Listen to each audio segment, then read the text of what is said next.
Hello everyone, हमारे YouTube channel garden artist तरुण में आपका बहुत बहुत स्वागत है। आज की इस वीडियो में हम कटिंग से ग्रो होने वाले उन प्लांट के बारे में बात करेंगे जो 12 महीने फूल देते हैं। तो फटाफट से वीडियो स्टार्ट करते हैं। सबसे फर्स्ट में आता है कनेर। बेहद ही खूबसूरत और ढेर सारे फ्लावर्स वाले इस प्लांट की बात ही अलग है। ये कई कलर्स में होता है, pink, red, orange, white, yellow. कनेर की सारी वैरायटीज़ में बीज भी होते हैं और हम इसे कटिंग से भी ग्रो कर सकते हैं। कनेर की कटिंग लगाने का तरीका हमने एक अन्य वीडियो में शेयर किया है, आप चाहें तो उसे देख सकते हैं। अगर आप भी फूलों के शौकीन हैं तो अपने गार्डन में इस प्लांट को ज़रूर लगाएं, क्योंकि इसे लगाना और ग्रो करना बेहद ही आसान है। साथ ही साथ इसका रखरखाव भी बेहद सरल है। ये येलो कनेर है और ये इसके बीज हैं, ये वाले। इनके ऊपर के कवर को निकालकर आप कुछ दिन पानी में डाले रहें और उसके बाद लगभग 8-10 दिन पानी में डाले रहें और उसके बाद आप उन्हें सॉइल में लगा सकते हैं। अगला प्लांट है फायर क्रैकर्स। बेहद ही छोटे छोटे फ्लावर हैं इसके और बहुत ही खूबसूरत लगता है। बालकनी में रखने के लिए इस प्लांट से बढ़कर कोई दूसरा प्लांट नहीं है। इसे लगाना भी बेहद ही आसान है। इसकी कोई एक छोटी ब्रांच हम जड़ के पास से लेंगे और उसे नॉर्मल मिट्टी में लगा देंगे, आसानी से लग जाएगी। ये देखिए, यहाँ से हम कोई भी एक ब्रांच ले लेंगे, लेकिन इस बात का विशेष ध्यान रखें कि जब ज़्यादा गर्मी ना हो ना ही ज़्यादा सर्दी हो, इसकी कटिंग तभी लगती है। अगला प्लांट है हिबिस्कस यानी जासून यानी गुड़हल का। अलग अलग जगहों पर इसे अलग अलग नामों से बुलाया जाता है। दिखने में बेहद ही खूबसूरत इसके फ्लावर्स होते हैं। ये प्याज के छिलके हैं जो हमने इसमें इसलिए डाले थे ताकि इसमें अच्छी फ्लावरिंग हो सके। ढेर सारी फ्लावरिंग के लिए आप इसमें प्याज के छिलकों का उपयोग कर सकते हैं। इसकी कटिंग की प्रोसेस भी सेम कनेर की कटिंग की तरह ही है। आप कोई भी 8-10 इंच की कलम लें और उसे नॉर्मल मिट्टी में लगा दें, आसानी से ग्रो हो जाएगी। कटिंग लगाते समय सबसे विशेष बात ये है कि आप जहां कटिंग लगा रहे हैं या जिस गमले में लगा रहे हैं, जिस पॉट में लगा रहे हैं, वहां पर पूरी तरह से छाया आती हो। हल्की धूप कभी कभी आप कर सकते हैं, लेकिन ज़्यादा तेज़ धूप में आप कटिंग को ना रखें क्योंकि कटिंग ख़राब हो जाती है। ये यहाँ पर हमने दियाबाती के बीज डाले थे जो ग्रो होना स्टार्ट हो गए हैं। गुड़हल की मिट्टी अधिकतर गीली ही रहना चाहिए क्योंकि गुड़हल को पानी की ज़्यादा आवश्यकता होती है। वहीं विंटर के सीज़न में इसमें ढेर सारी फ्लावरिंग होती है। अगर अदर समय इसमें कम फ्लावर आते हैं तो चिंता की कोई भी बात नहीं है। अगर आप भी फ्लावर के शौकीन हैं तो अपने गार्डन में इसकी कम से कम 4 वैरायटीज़ ज़रूर ही रखें, क्योंकि ये इतना खूबसूरत फ्लावर होता है कि इसके बिना गार्डन अधूरा ही लगता है। अगला फ्लावर है भिंडी गुलाब। इसे स्थानीय भाषा में भिंडी गुलाब कहते हैं। वैसे तो इसका सही नाम स्थल कमल भी है। ये भी पूरी तरह कटिंग से ग्रो होता है और इसकी सबसे बड़ी विशेषता ये है कि ये पूरे दिन में 3 कलर बदलता है। ये है सुबह का वाइट कलर, यह है दोपहर का पिंक कलर और इवनिंग के समय इसका कलर डार्क पिंक हो जाता है। इस प्लांट की सबसे बड़ी विशेषता यही है। इसकी एक और विशेषता है कि ये पूरे 6 महीने में ही फ्लावरिंग करता है, यानी ये पूरे साल भर हरा भरा रहता है। लेकिन इसमें फ्लावर मार्च, अप्रैल और सितंबर, अक्टूबर के समय ही आते हैं। इन 4 महीने में ही इसमें जितने फ्लावर खिलना होता है खिल जाते हैं। अगला फ्लावर प्लांट है एक जोड़ा यानी रुक्मणी का पौधा। ये भी कटिंग से ग्रो होता है, लेकिन इसकी कटिंग बहुत ही धीरे धीरे ग्रो होती है। इसकी कटिंग ग्रो होने में कम से कम 6 महीने का समय लगता है और इसमें फ्लावरिंग नई कटिंग में लगभग 1 से 1.5 साल के बाद ही आते हैं।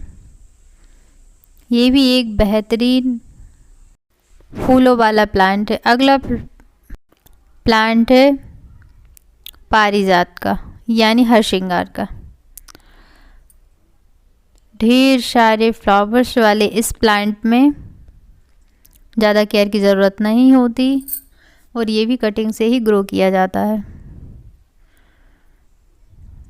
अभी ये दिन के समय की वीडियो है, इसलिए इसमें आपको सिर्फ कलियां दिखाई देंगी, फ्लावर्स नहीं दिखाई देंगे, क्योंकि फ्लावर्स इसके कुछ गिर गए हैं और कुछ यहीं प्लांट में ही सूख गए हैं। ये देखिए कहीं कहीं लगे भी हैं सूखे हुए।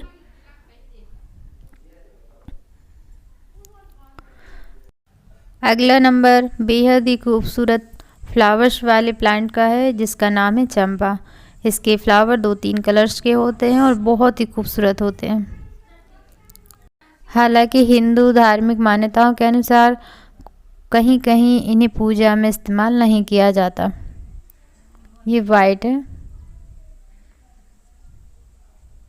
ये भी कटिंग से ही ग्रो होता है, लेकिन इसकी कटिंग लगाने से पहले इस बात का विशेष ध्यान दें कि जब आप कटिंग लगाना चाहें तो उस कटिंग को 1-2 दिन बिना सॉइल के ऐसे ही डली रहने दें, ताकि वो हल्की सी सूख जाए और उसके बाद उसे मिट्टी में लगा दें, तो ये बहुत अच्छे से ग्रो होगी।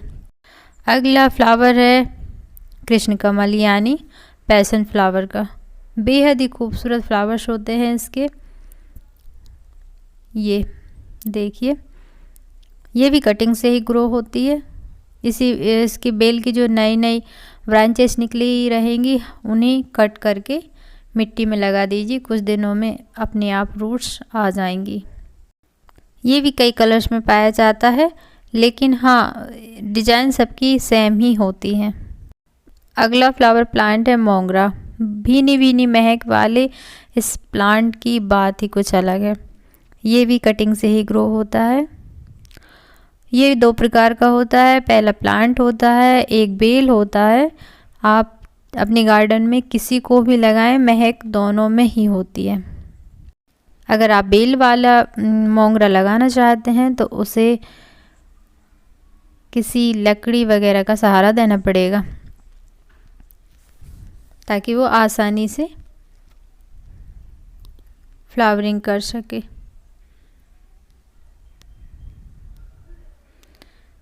ये देखिए कितना बड़ा प्लांट है।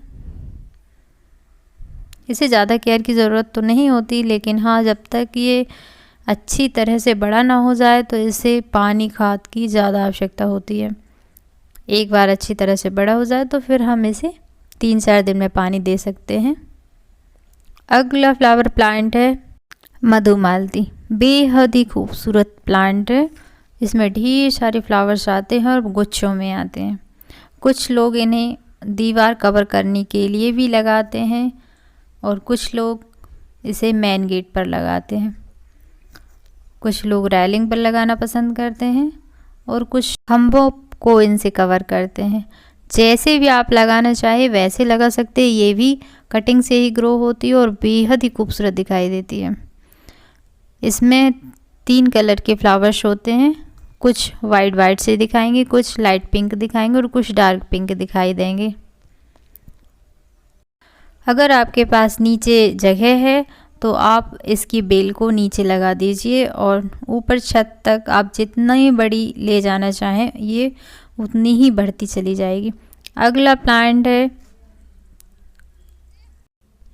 जी हाँ आप समझ ही गए होंगे, हम बात कर रहे हैं गुलाब की। गुलाब भी कई प्रकार का होता है, कुछ हाइब्रिड होते हैं, कुछ बेल वाले होते हैं। ये बेल वाला वाइट रोज़ है। ये सभी कटिंग से ग्रो होते हैं और सर्दियों के मौसम में इनकी कटिंग बहुत ही अच्छी तरह से ग्रो होती है।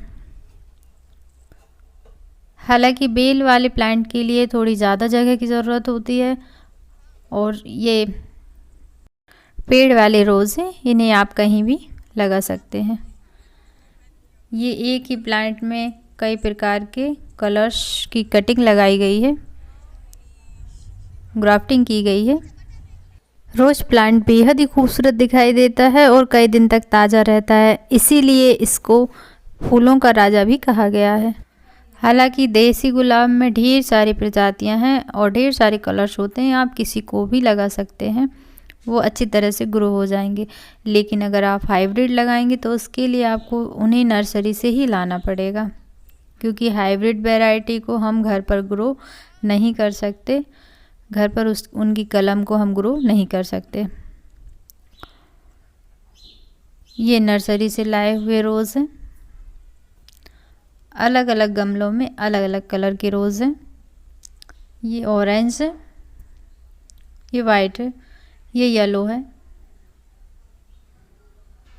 और ये लाइट पिंक है।